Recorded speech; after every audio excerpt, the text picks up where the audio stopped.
Well, looks like we're up on YouTube.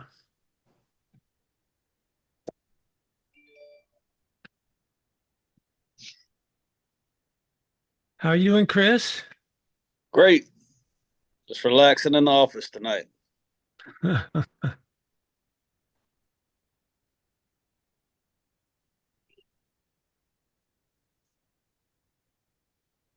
see now. You still have me sound wise? Yeah.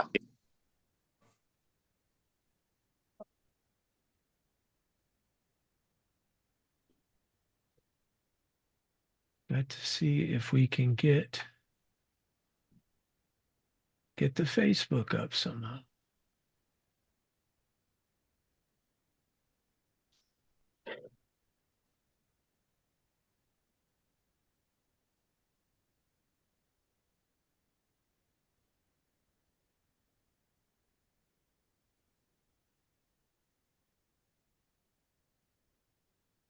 Well, anyway, is my camera up? I believe so. Looks You like can it. see me or not? Ryan, can you see me? I can. All right. I can't see you, Tim. I'm sorry. I can see the Thursday Night Saws logo. Gotcha. Now you There, got me. there you are. Yeah. I thought tonight was going to be perfect getting on there, but it didn't work. But we got time to get going here, I guess.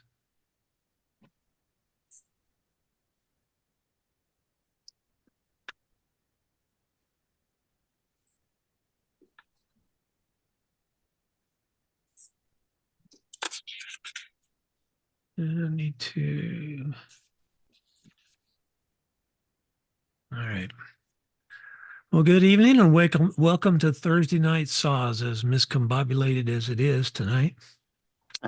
But very pleased to be here. We have a couple guys already showed up, and I don't know if we will have anyone else tonight. I didn't hear back, but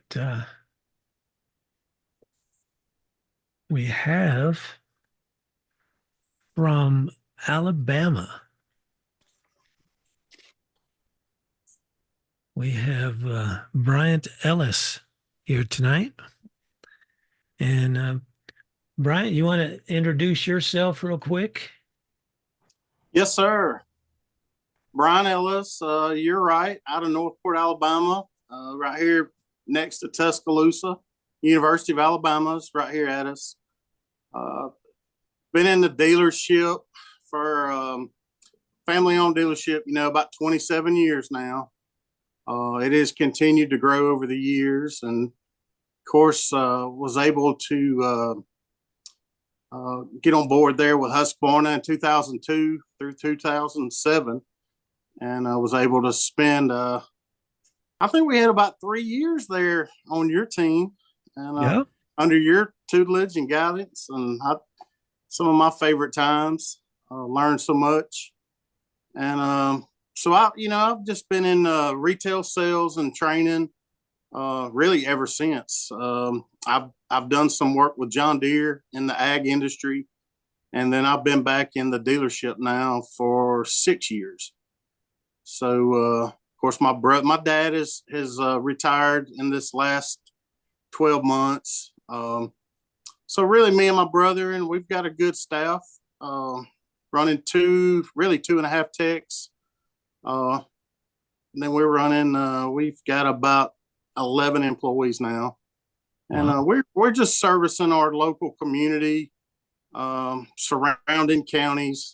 We've got six counties outside of Tuscaloosa County that we service regular, and that's their county DOTs and volunteer fire departments, and of course the state forestry commission. A lot of construction. We sold 6 saws today, just in construction industry. So Tuscaloosa, still growing. This community and this county has been growing, and that's really been we've been fortunate to be part of that. But for the last 20 years, it's been on a steady incline, Mm. and not just in saws. I mean, obviously, chainsaws and of course, I was in forestry school at Mississippi State. It's always been dear to my heart, but the outdoor power equipment industry in general, zero turns. We sell about 600 string trimmers a year, close to 400 zero turns. So it's a OPE business in general. Very good, very good. And Chris, tell them about yourself just a little bit. I'm the immediate disaster response coordinator for God's Pit Crew, based out of Virginia. So I travel around the country whenever a disaster happens and lead volunteers and train a lot of people on chainsaw safety. We do a lot of technical tree work after storms, and then I've been blessed to start working with Tim at Forest Applications, doing some training around the country, training DOTs and power companies, and it's just other tree companies. So it's been a good ride. Great, great. Well, tonight I kind of brought up the topic. I just want to invited Brian over is a topic of personal protective equipment, and it's been something that's kind of been dear to me, and we've promoted and pushed and designed and all kind of stuff over the years, and I guess the retail side of it is the toughest one now. A lot of that is mail order, I guess, has picked up a lot on personal protective stuff, but still the customer has a lot of choices out there now that they didn't used to have. And it's kind of interesting when in all my days kind of going from here to there and trying to talk people into even putting on a hard hat and now there must be 25 or 30 different major brands that are out there and people have one for today and one for tomorrow and one for the next day.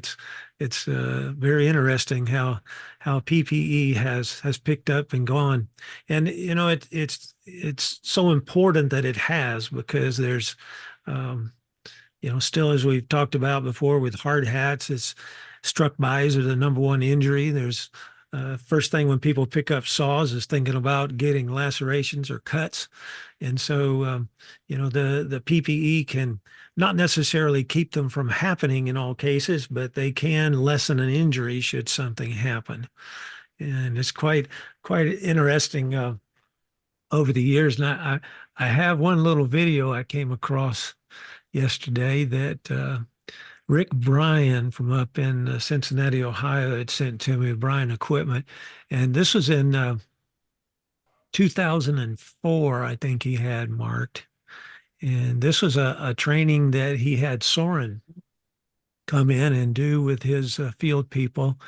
And I thought I would play it and we come back and kind of talk about some of the things that he has on and how it kind of started a trend in the States between Soren and Swedenborg and LeBonville up in New England and up in Hayward.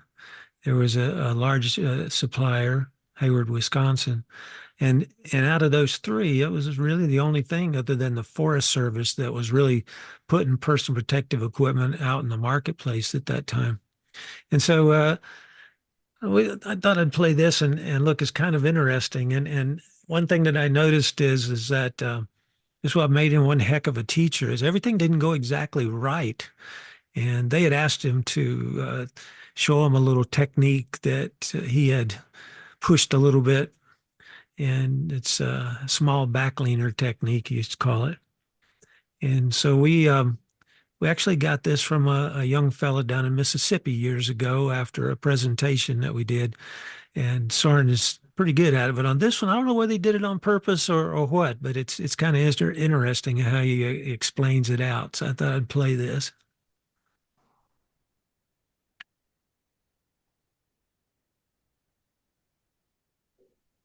I think.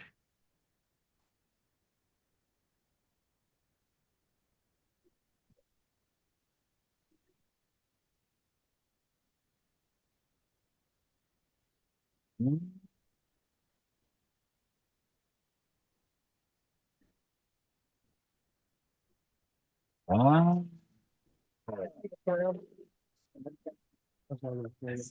I was just curious. Yeah.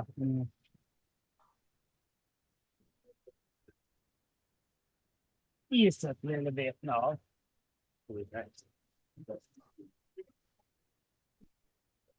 Yes, because of the hinge is so thin, so you eat it. Here she goes. That's a lot of backbone. No, that's not. That wedge no pop that wedge off. Yeah, if it doesn't pop the hinge. It's gonna pop the hinge. Hold on, hold on. The hinge is not strong enough, so it's wrong.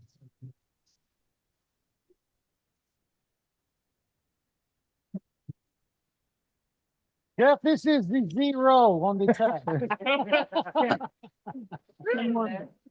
Watch how he explains this now.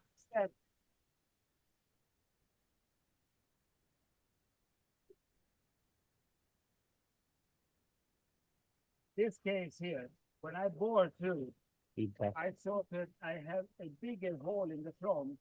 So, you know, when the welds were coming here now, you see now it gets thicker and thicker. So you could have driven the whole hinge in without to lift off the hinge. But you see here, there was too late to hold it. So that is backfire. It looks good hanging up there, though, Jeff. I appreciate that. You can choker and drag it right off that big clump of wood. Right, the whole first, that's easy to grab. Just to really inside. That I'm just getting.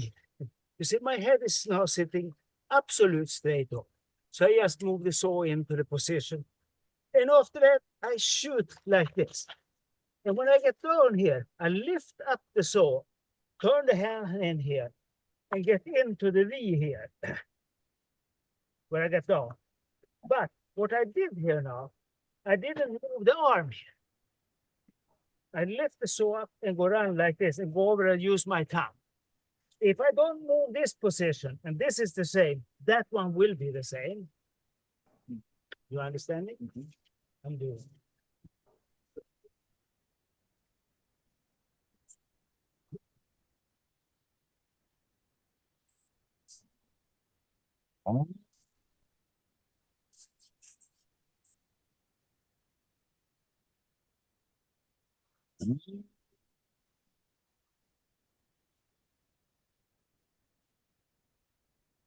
That's it.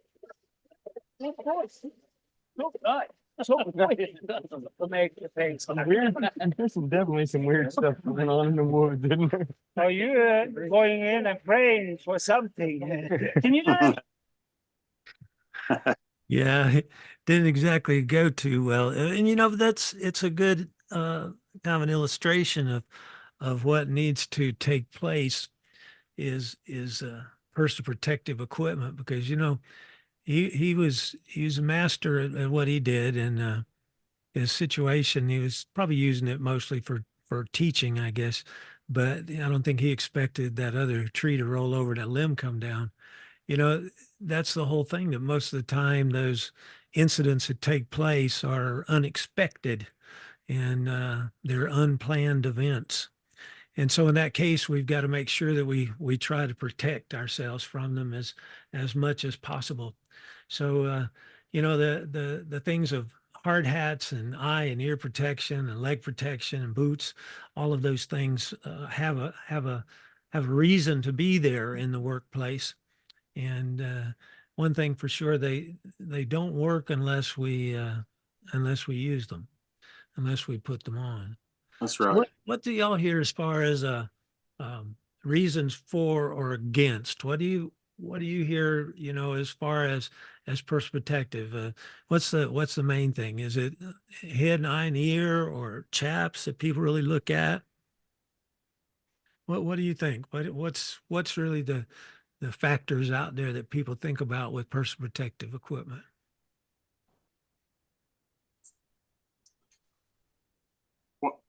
Well, I would say, Tim, you know, we find a lot of our customers really tune in. They're good with the chaps, but they sometimes forget about, you know, headgear and, you know, face protection, eye protection, hearing protection. They may or may not be using gloves, but, you know, most of the gloves offer little protection if they're just a leather glove. And so chaps, we sell a lot of chaps, but they almost feel like they get away with just having it or having those on and skipping some of the other. And then some, another thing, they may have a helmet, but this helmet may be 8 or 10 years old and it may have a few cracks in it. And it's really not going to offer them a lot of protection from a widowmaker or another hazard. So, the main thing we see in the South, the stuff's hot. It's just too hot. It's already too hot down here. That just makes us hotter and gets us more fatigue. So that's probably the biggest thing we see with the some of the fire departments or some of the DOT crews that's already having to work out there in the heat. Yeah, that's kind of a situation I've heard for years and years, but you start to look at law enforcement or fire departments and they're going to have a bunch of gear on if they're going to go to work. That's right. I had one I'd never forget down in College Station, Texas back years ago. And the instructor called me a few weeks later and he said, boy, my people are about muting us. He said it's 115 degrees down here this week, and they're saying they don't want to wear chaps. What should I do? He said, I let them work without them. And I said, well, let me ask you a question. Would you bleed more if the temperature is hot or if it's cold? And the technical question is, you're going to bleed probably more when it's hot temperature. But it's something to where, he said, well, what do I do then? I said, well, I don't think anybody will complain about taking more breaks or maybe a little more water or whatever, but they will complain quite a lot if they end up losing control of the saw with it being hot. But, I found too that a lot has changed with the going from chaps to working pants, they have gotten a lot cooler. They've gotten, in some cases, it actually absorbs the sweat and actually can help to cool you. The way these things are built with different ventilations and things like that. So there's a lot has changed over the years from that standpoint. But it is something that's still kind of a hard sell to a lot of people, unless they have experienced it, I guess you'd say, and that's something that a lot of people do and wish they'd have had them on. You're exactly right. But I got a couple pictures here too that I found that when you start looking at personal protective equipment, eye and ear and all those safety glasses everybody thinks about, and then goggles, and most people they try to go for the safety glasses. And on the job, it's important that you have at least face covering, but you really should have safety glasses with even using screens and things. But ear protection can be in the form of plugs or it can be in the form of muffs. And then one thing that really makes a big difference today is this head protection with eye and ear, and they've got all the colors from hot pink to orange to red to everything else now. And then the standard work helmets that you'd see with Husqvarna and Steel. But that incorporates some face protection, or really some of the new screens are even rated the Z87 for eye protection as far as chainsawing goes. It doesn't cover the entire gamut of stuff or moisture coming through it and that kind of thing, splashes, but it does have Z87 on it, so it meets the portion of that standard. And so yeah, it makes it really nice to have everything together now. And then you start to look at leg protection, and I got on there and just flipped out some pictures, and it's amazing the different styles. You got the newer style wrap chaps from Husqvarna, and then the wraparounds, and then you've got I've used the fanner pants now for several years, and they've even got them with flags on them. So I mean, there's all kinds of stuff that you can get. Chris, do you have any of those yet? I don't have the flags. I have the cloggers, and I love them. They're cool. Got all over them. Yep. Man, yeah, they're great. Yep, comfortable, and so there's a lot of different things have changed as far as working with them. And then you know, the thing that all of them have in common is this, and this is quite interesting when you watch the chainsaw go into it. And it's not really a good test there, but that was wide open. I think a 271 steel, and he went right into it. And then you know, looking at how the material started to come out of that, you can see it just kind of locked the chain down there too. But this is the pair of chaps, and you can see that it didn't cut through any. So if you'd have had that on with that particular situation on the leg, coming around cutting a briar or bush or something, and it comes past that and into your leg, that would be something that saved you from a lot of that blood. And then it does create good mechanics, though. And I know this is something that's dear to your heart, Brian, is to be able to take and clean the saws up. So, you know, it'll Right. wrap around the bar chain and sprocket, and that's how it works. We call it jamming. In other words, the chain grabs the material out of the chap, and it pulls it in, wraps around the bar chain and sprocket, and jams the saw up. And it does a good job of it in most cases. It does. And a lot of people think about Kevlar, and Kevlar, what OSHA specifies for you know private companies and stuff to utilize is what they say it must be out of ballistic nylon and or ballistic material. And so you have ballistic nylons or polyesters, and most of the chaps like the Husqvarnas, most of the steel stuff you see is using some type of sometimes called modal, sometimes warp knit, but it's a ballistic material also, but it's usually white in color, where you'll see the Kevlar is yellow or goldish color. And both of them do basically the same thing. It's very strong fibers. Probably the Kevlar a little stronger sometimes than the polyester, but it's not as much the strength as it is the pads and how they're woven, how many pads and how it's woven. And today, I mean, there's garments of 4 and 5 layers that are meeting the Forest Service and the ISO standards on cut resistance. There's a test that they have that they take the pads and they work at them in 3 or 4 different angles at a certain RPM, and it has to resist cut through. Not a real life test necessarily in the field, but it is a little bit different when you're out there bending and moving and that kind of stuff, and the material is moving.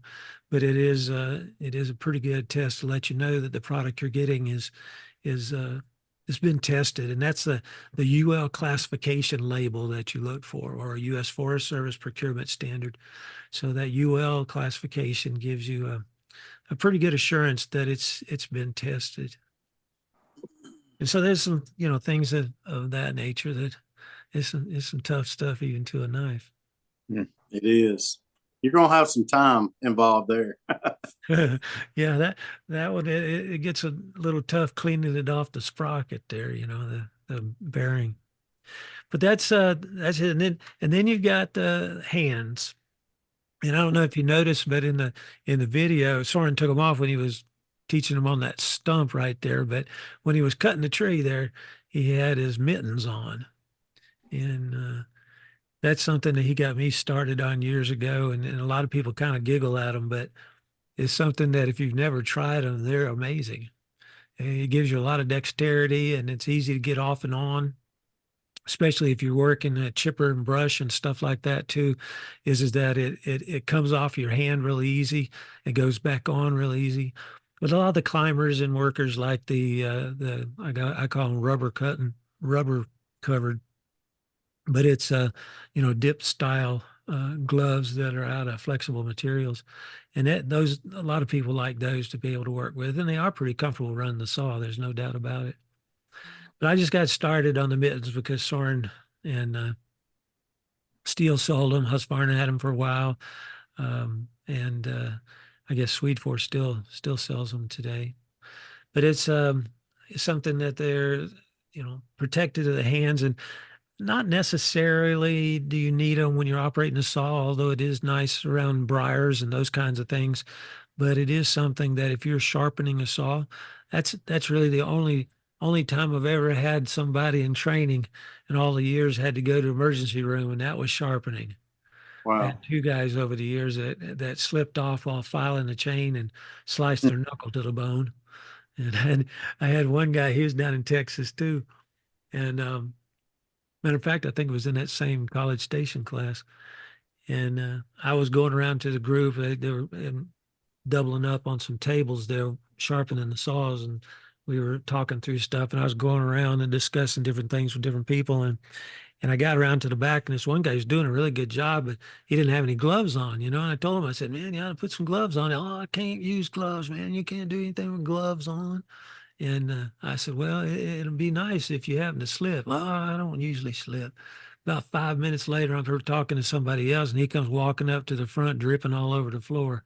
He caught his knuckle all the way to the bone. Mm. And I don't know, I might have jinxed him, but I don't know. But it's something where it was an accident for him because I asked him, "Did you plan that just so you could talk about it or what?" And he said, "No, no, I didn't plan it." Ah, So it was an accident. But you know, that's the whole thing. And I've even had my mittens and slip talking to people not watching what you're doing and slip. And I've actually had the point of a tooth go through my leather on the glove and get into my yep. fingers. You know, it's something that the gloves are a good tool to have there. So, but that's kind of the things out there: the head, eye, and ear, and well, there is one more, I guess, and that's hands and feet go along together, I guess. But there's some new stuff out there as far as chainsaw boots.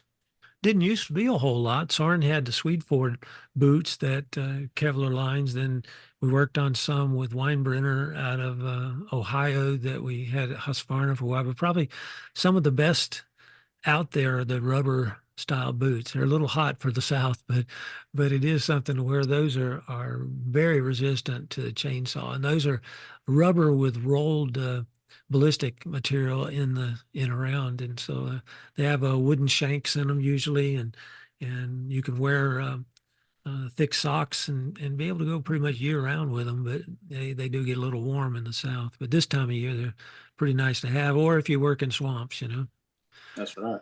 But they that's probably the best protection out there.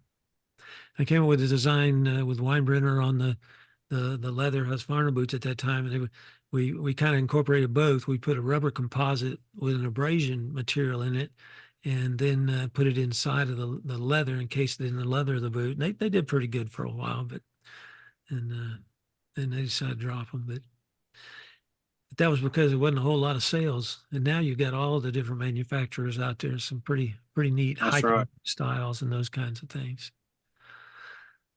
So what do you do, Chris, as far as requirements for volunteers and stuff? How do you how do you get people? I know you have 25, 30 saws out running at sometimes. How do you keep everybody in PPE? We provide PPE. We're just like a company, so we have to provide hard hats and chaps. Each tool trailer has 20 hard hats, 20 pairs of chaps, gloves, safety glasses. I just upgraded all the tool trailers from the old style forestry helmet to Petzls with better ear protection, and they're vented to try to combat some of that complaining when we're down south and it's super hot. You know, most places we go, it's hot. But if you pick up a saw, you got to wear your chaps, you got to wear your hard hat, you got to wear your boots, you got to wear your gloves. You, you got to wear your helmet. No questions asked. If someone doesn't wear them, then they don't run the saw and they'll pull limbs for a couple days. But everybody's pretty compliant. So after they pull them a couple of days, they think about it more. Or what? Yeah. I had a quick story. I had a guy come. We were in Louisiana and it was hot. There was a church group. They wanted to cut. They were new with us. The guy said, "I don't wear chaps. I don't wear hard hats. We just came down here to help people." And I said, "Well, if you want to work with us and you want to run a saw, you go wear everything." About 45 minutes after they'd gone out, I saw an ambulance coming through.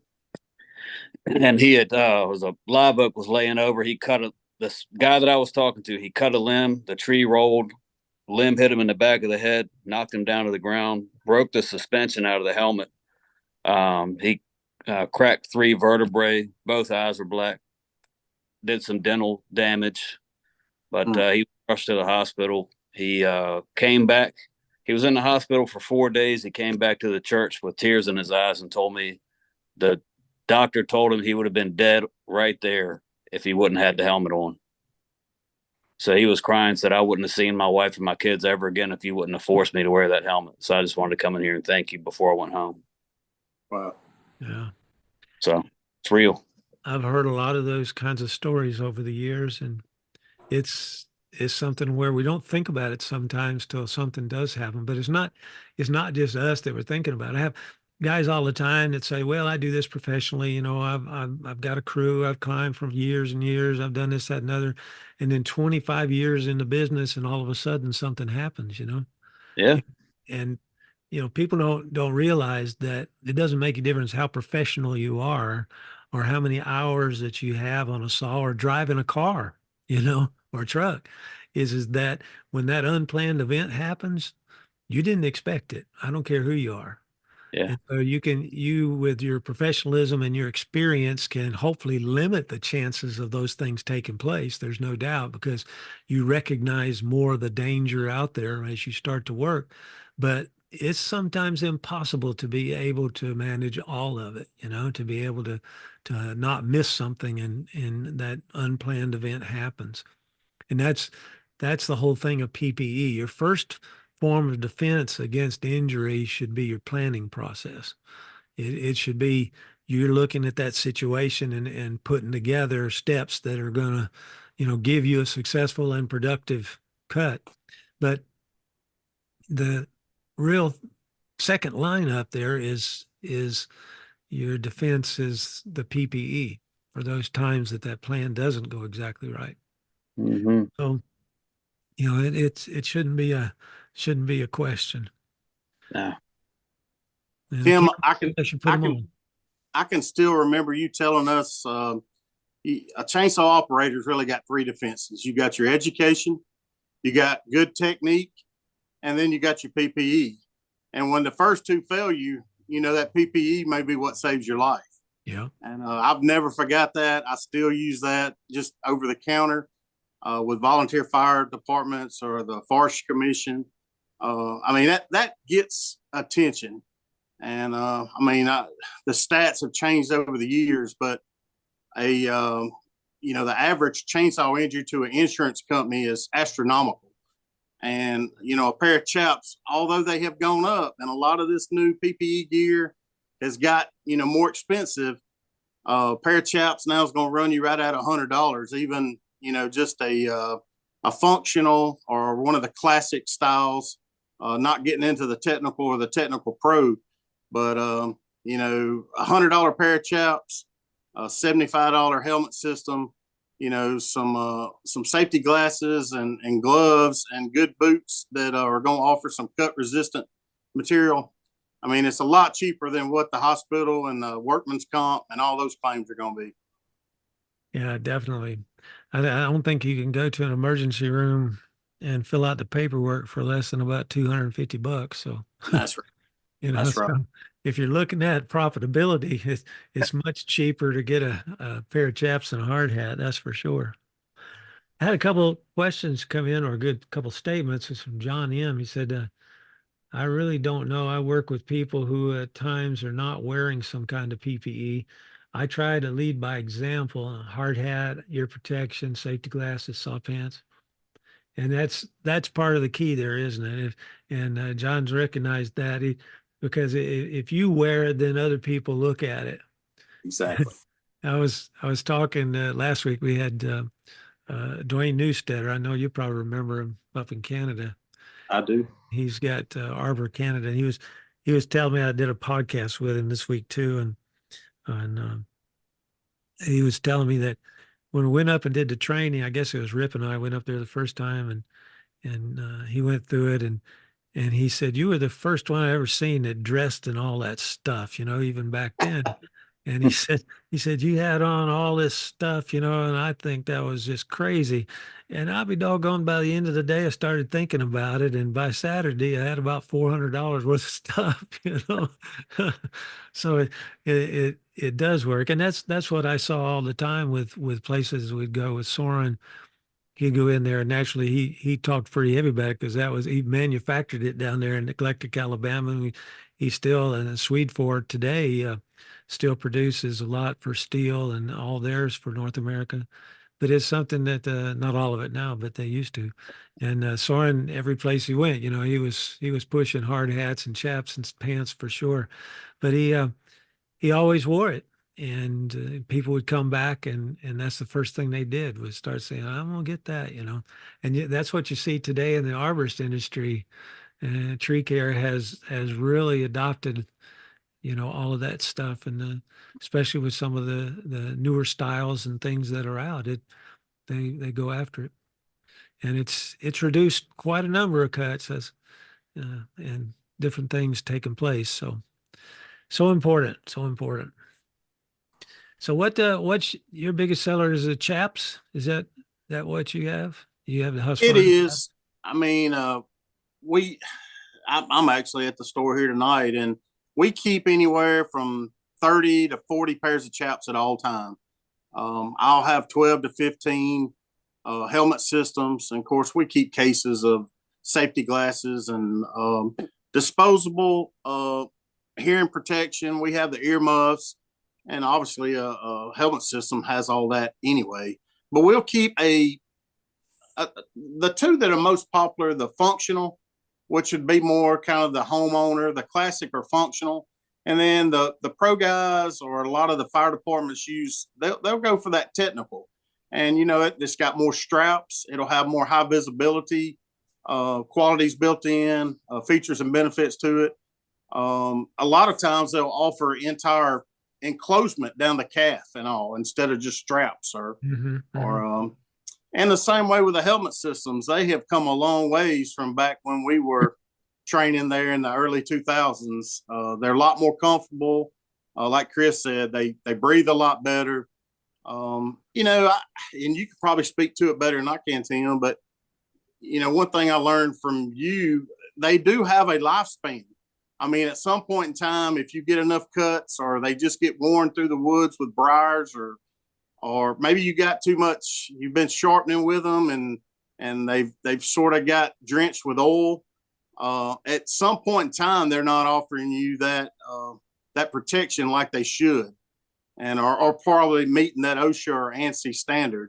So, that's the thing about it too. I think I see some of our loggers sometimes, and you'll see the ones on their truck. It looks like they've been sharpening and probably have a gallon of bar oil soaked in them.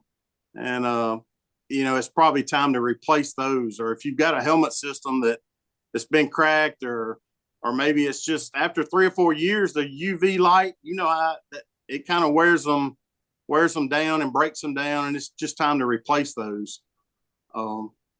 Yeah, I was telling the guy the other day, I was asking the one of the things that you can do, polymer, the ABS plastics and things of the helmet systems, and they've gotten a lot longer life today because they come up with new compositions. But water, the moisture is how they harden or soften it. So plastic, like trimmer line we used to do, put it in a jug with water and let it sit, and that kept it pliable. Same thing with a hard hat. So I always tell people the best thing to do with your hard hat when you get home is just put it upside down in the toilet, let it stay overnight, dry it off, and go back to work. Because that keep it moist. If you let it out in the sun, don't do that. I was just kidding. I know, Bryant, you'd try it. But anyway, when you start thinking through it a little bit, if it hangs out in the sunlight, the UV light kind of dries it out. And the next thing you know, and we used to always do, pushing on the sides of it. And if you see it kind of turning white, it's time to discard it. I've had guys on the West Coast with the fiberglass or aluminum hard hats, and they would say, well, this one it's not affected by all of that. I've had this thing since I got out of forestry school. I said, when was that? It's all about 28 years ago or so. And they still got the original plastic, and it's actually probably a leather band inside of it, and it's falling apart. And those things work deflection, whereas some of the new ones are impact. You have a side and top impact protection. But the helmet systems have come a long way. And one thing that a lot of people look at from the standpoint of replacing those, there's a date stamp. And it's in all polymer products in the States, and that date stamp tells you the month and the day that it was built it was molded. That's not the date of expiration. That's when it was molded. And as long as it's in a box in a cabinet or something like that, it can be several years old and still be okay. And some of the manufacturers, OSHA basically states you should replace it annually unless otherwise listed by the manufacturer. But a lot of the manufacturers are 5 and 10 years now. Yeah, they are. And so they've gotten a lot better on the plastic blendings and stuff. But that's kind of interesting on that. Now the chaps, what we found on that is that if you let the chaps get really dirty and wet even, and I know sometimes you got to work in the moisture, but when you have dirty chaps, they don't work as well. So you gotta think about that is that when the material gets matted down, and the same reason why you don't sew through if you're patching them up or something. And really you shouldn't patch them. I mean, if it's not into the pad, you probably could, but you never want to take and sew the outer material through the pad because that keeps it from pulling out. Right. And you got to have that fiber pulling out freely to be able to jam the saw. So check the care instructions on helmets as well as on the chaps and follow the instructions. Okay, some of them can be hand washed and dried. Some of them are machine washed and dry. And a lot of the new ones, machine washing and low temp dries are possible. So it's a good thing of maintenance. And then making sure boots are kind of weather resistant. Letting boots get all soggy, it can give you a hard time and doesn't do much for you. So that's a good little discussion on PPE and so it's important that we kind of have people thinking through it, and it never is an expenditure that goes wasted because it's a lot of injuries and things that take place out there, and personal protective gear can help to cut it down a little bit. And the other thing is that a lot of people don't realize it is a requirement if you're working on larger crews. 1 or 2 man operations, not, but 1 or 2 man operation, I guess the ones that really need to think about personal protection, because if you're like me and you get sick or get hurt, you don't have any income coming in. So, it's important that you take care of yourself with personal protective gear. That's really how professionals work. And then on the other hand, when you get up in, about 6 people in a crew or something like that, then you start falling under OSHA regulations that from the Department of Labor, and they're just trying to look out for your safety also, but and those that are about out on the crew, and so it's mandatory that you have these items and operate with them. So Yeah, just we inspect all of our gear when we get back every trip, and I probably throw away 3 to 4 pairs of chaps every time we get back because it's a liability. Let's say that I give a volunteer a pair of chaps and they got a 2-inch cut in them from the previous person, and then just so happens that the person operating that saw cuts themselves, cuts the chaps and the chaps fail because they were damaged, then we're liable. So we inspect everything. If there's any damage to the chaps at all, we pitch them or I use them for a demonstration and I cut them. Mhm. That's right. Mhm. One thing too, I had conversation this week with the legacy program. Somebody asked about electric saws or battery saws, not necessarily electric saws and chaps. And I hear this just about every presentation. People say, "Well, I've heard that chaps won't work with battery powered saws," and I think some of that goes back a few years to these plug-in saws. Uh, the E15 Husqvarna or E10, I think it was on the steel. They used them around mill sites and areas that they were cutting lumber piles and things like that. Plus, a lot of homeowners had them too, but they were a pretty expensive, high-powered saw. I think an E15's probably got 4, 5, 6 horsepower or something like that. So when it hits a piece of wood, it doesn't slow down, and when it hits a chap, it doesn't slow down. But the difference there today is most of those were electrically switched. In other words, the power went right to the armature. You had a heavy armature, you had a moving chain with a lot of momentum. And so that would penetrate pretty easily through the chap, especially in a vertical position. But the saws today, they're smaller armatures, lighter weight, and they basically have a electronic control for the motor. And so they're designed to where at a certain back pressure, you know, if you load the chain too much, the temperature and the electronics start to take over and shut it down. And so that works. You know, on a gas saw, you have a centrifugal clutch, and I'm understanding there's new centrifugal clutch battery units coming out. I saw a video on, and the whole process there, you can have a 70 cc saw with a centrifugal clutch, and when you hit the wood hard enough, it starts to slip the clutch. Well, same thing when you hit that chap, it starts to slip it. You know, it binds up quicker. And so that's the concept of that centrifugal clutch. And but the battery saw doesn't have that, but it actually has that resistor, transistor, whatever it is that basically then shuts the power down. And if they come out with one, I guess their concept is to be able to bring the engine or the motor RPM up some more, and then be able to use the centrifugal clutch even on the battery units. As they get into bigger units, I guess that's what they plan to do. So that's it. So the newer saws, and I guess I've tried it on chaps, and not a scientific test necessarily, but we've taken, I don't know, 4, 5, 6 pairs every time I come across a crew that's using a electric battery saw. We'll strap a pair of chaps, old pair of chaps on a log or something, and take. And I've used Husqvarna Echo on it, Husqvarna, I mean the steel, a couple models, and Milwaukee, Makita, and every single one of them, you know, stopped. So, you know, the shafts worked. I know Husqvarna has a letter somebody was asking about today, and from the class on Tuesday, and they were asking about it. And Husqvarna actually had a letter that came out that stated that they had tested and the reasons for it, you know, and how it worked. And Steel made statements too that I'd asked about with the distributor, and but they don't have anything written on it, I don't think. But you know, that a lot of their chaps are 9 layers and a 6 layer, and you know, those are pretty much ISO standard. I don't think there'd be any problem. So, you know, that's not an issue. And like I always say, and I think the biggest thing is understand that leg protection of anything that has that UL classification on it is better than a pair of blue jeans. Absolutely. So if you look at it that way, don't. I've had guys say, "Well, no reason to put those chaps on. We got battery saws now. You know, we got battery saws. We don't need the chaps because they won't work anyway." Oh, But that's not an attitude to have. Yeah. Because when something happens, that it will cut you pretty good. I'll guarantee you that.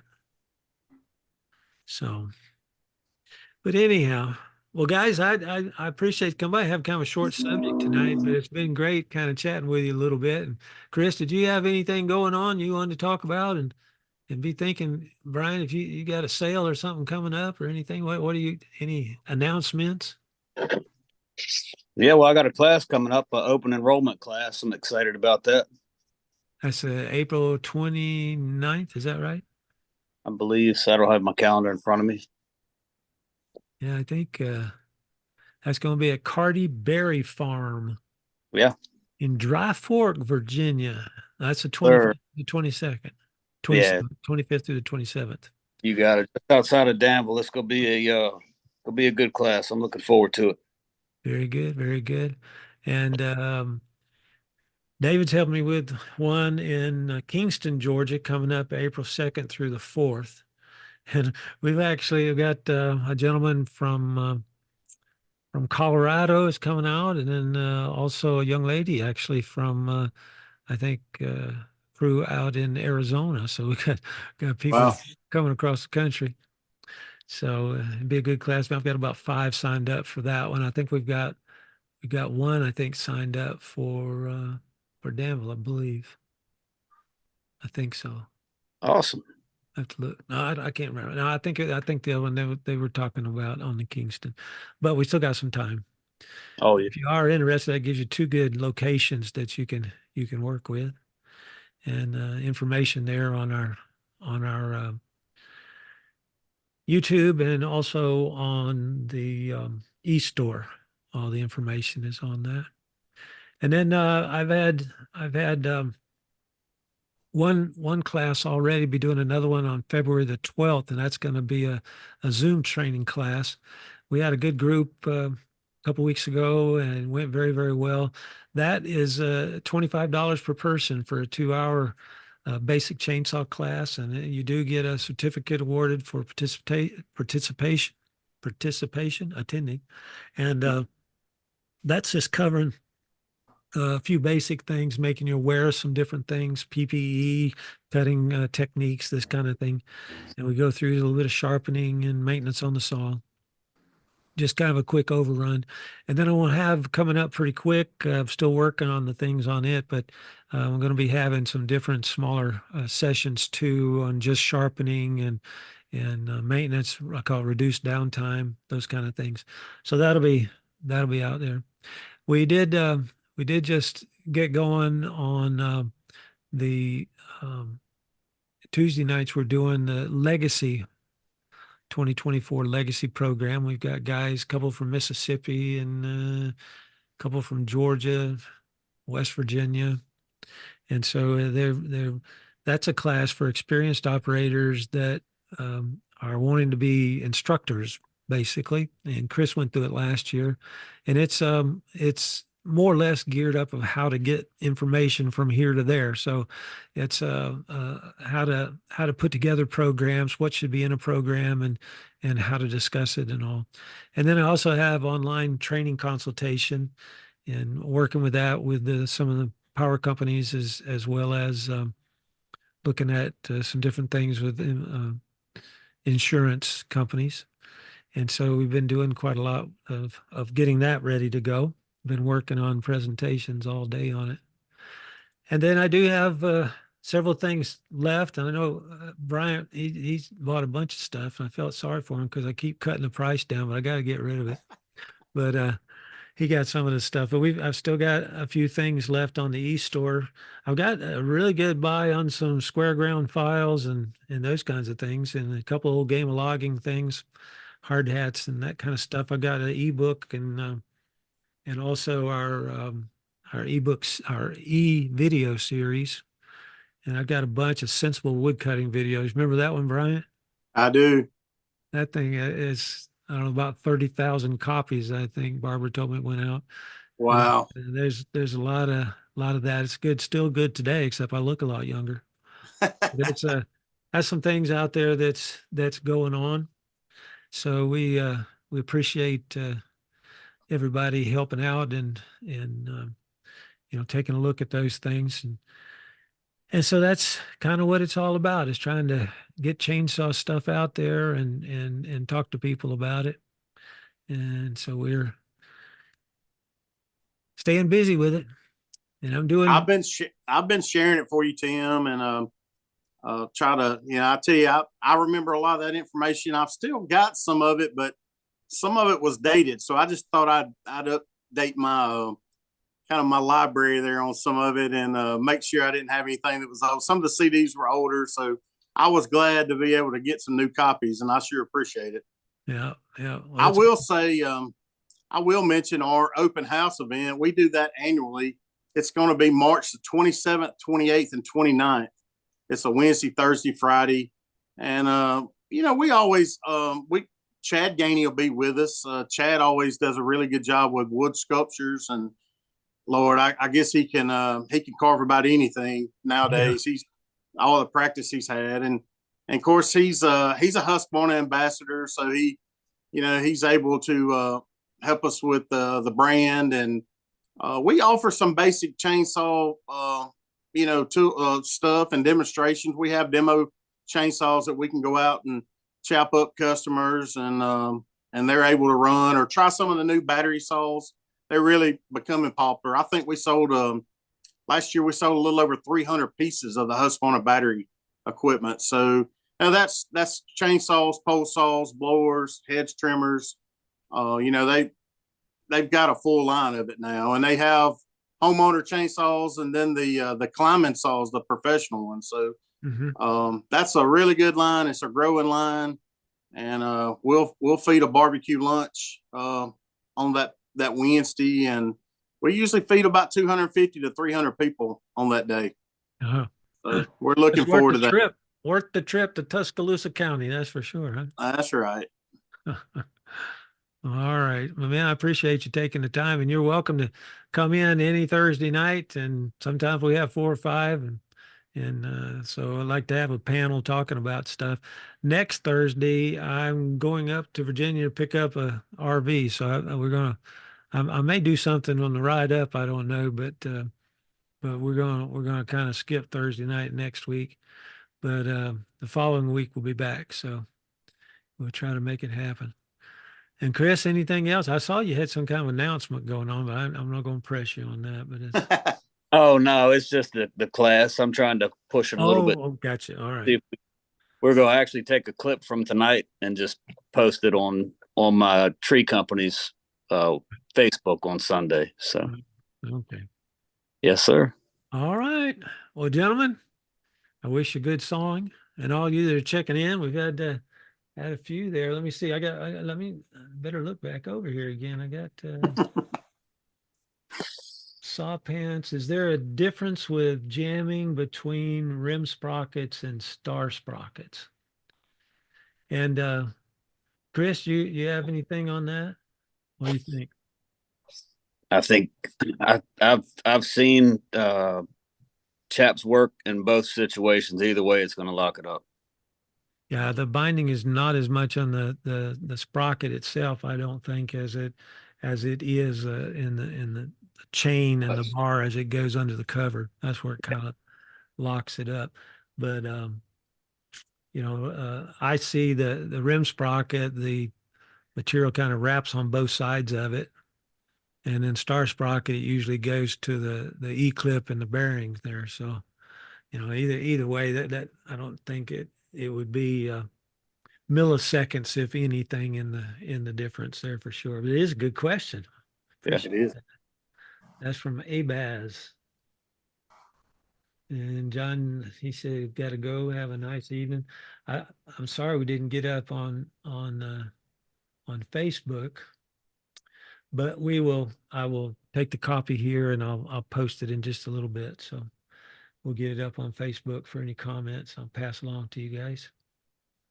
But other than that, thank you much for dropping by, and I wish you all good sawing, and we will see you next week or the week after one for sure. How about that? Sounds good, Tim. All right. Good night, guys. Good.